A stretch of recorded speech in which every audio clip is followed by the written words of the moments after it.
Si tu as des difficultés à rester concentré, que tu décroches rapidement de tes occupations et que tu perds du temps dans l'avancée de tes objectifs, eh bien cette vidéo est pour toi. Aujourd'hui, je te donne la bonne méthode à suivre pour rester attentif et progresser plus rapidement.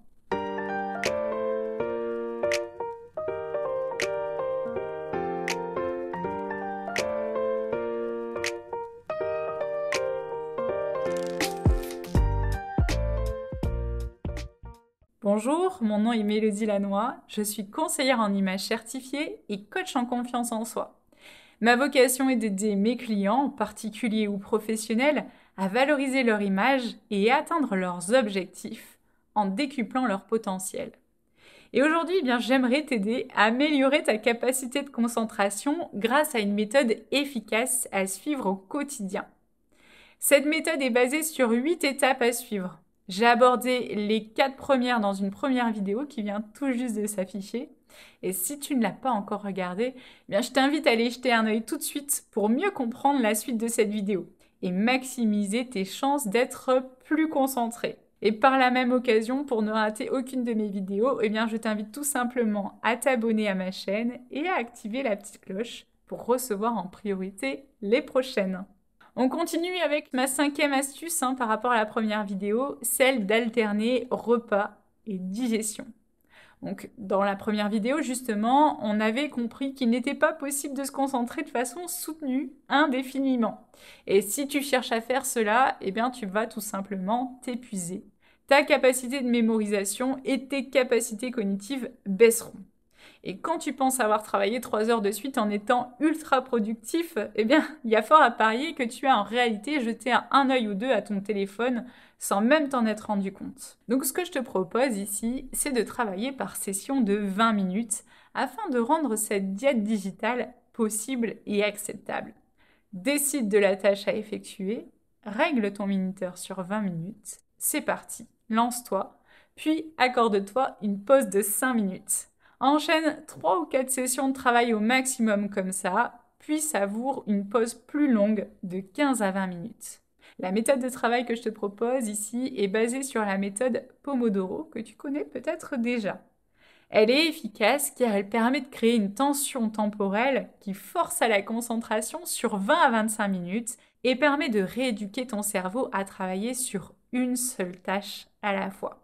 Si pendant tes 20 minutes de travail, une autre chose à réaliser vient te préoccuper l'esprit, note-la pour pouvoir y revenir plus tard et replonge-toi dans ta tâche.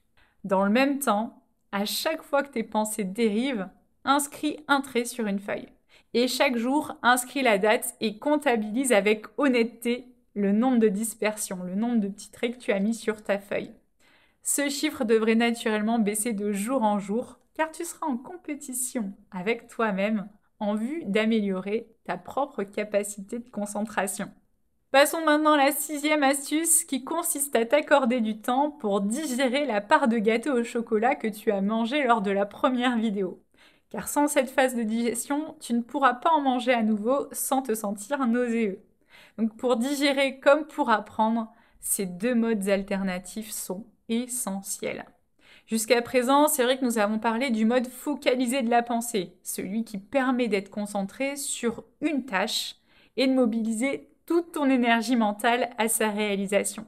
Une courte pause va te permettre de faire flotter ton attention, de déconnecter ton cerveau de toute activité et de ne penser à rien, de rêvasser même.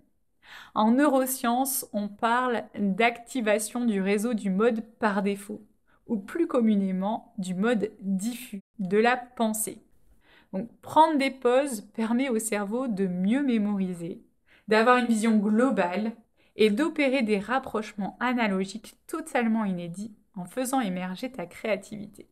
C'est ce qui va te permettre de trouver le plan de ton devoir ou de comprendre enfin ce sur quoi tu butais depuis des heures.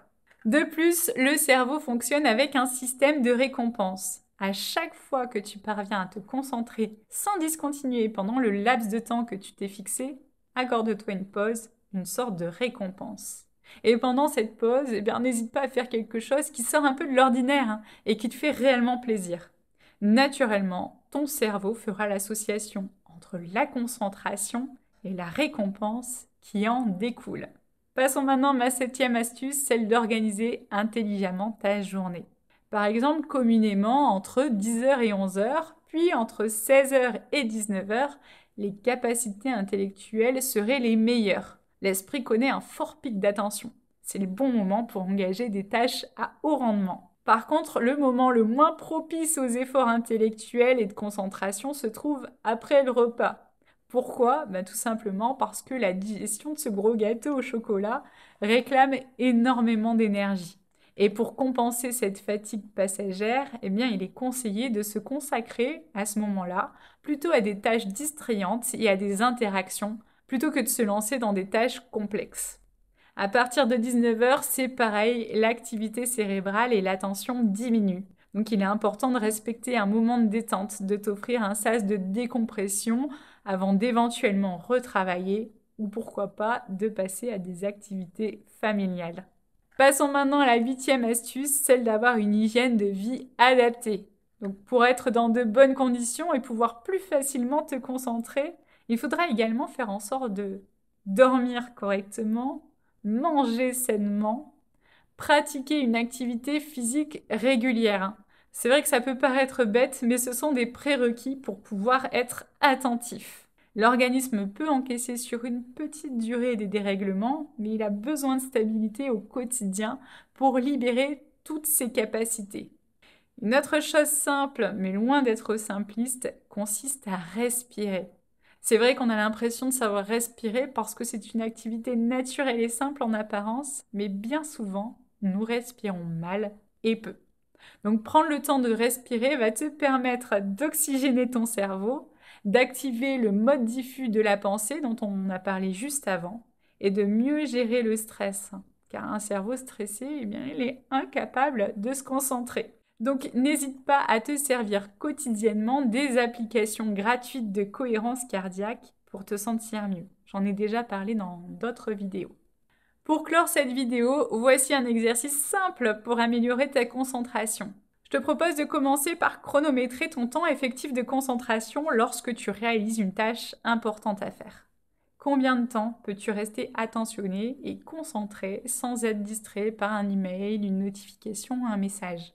Sois honnête avec toi-même, ce n'est pas une compétition. Note ce temps sur un papier.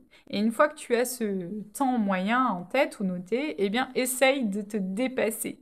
Mets à nouveau ton chronomètre en marche. Et si tu travailles sur PC, tu peux utiliser le logiciel gratuit Toggle pour t'aider. Si tu as estimé ton temps de concentration à 15 minutes, essaye d'atteindre 17 minutes par exemple. Et dès que tu atteins ce palier et que tu peux rester concentré sans difficulté, rajoute 2 minutes supplémentaires. Inutile de chercher à aller trop loin d'un coup, sinon tu risques de multiplier les échecs et de te décourager. Et c'est pas notre objectif. Donc vas-y plutôt par étapes. Dès que tu atteins un nouveau palier, par exemple 2 minutes de plus que la fois précédente, et que tu peux rester concentré sans difficulté, rajoute quelques minutes supplémentaires. Dans tous les cas, je t'invite à ne pas te décourager et à faire preuve de persévérance. Même si tu pars de très bas, parvenir à améliorer sa concentration est à la portée de tout le monde. Il suffit juste de mettre en pratique les conseils précédents chaque jour, car c'est en répétant les choses qu'elles deviendront naturelles.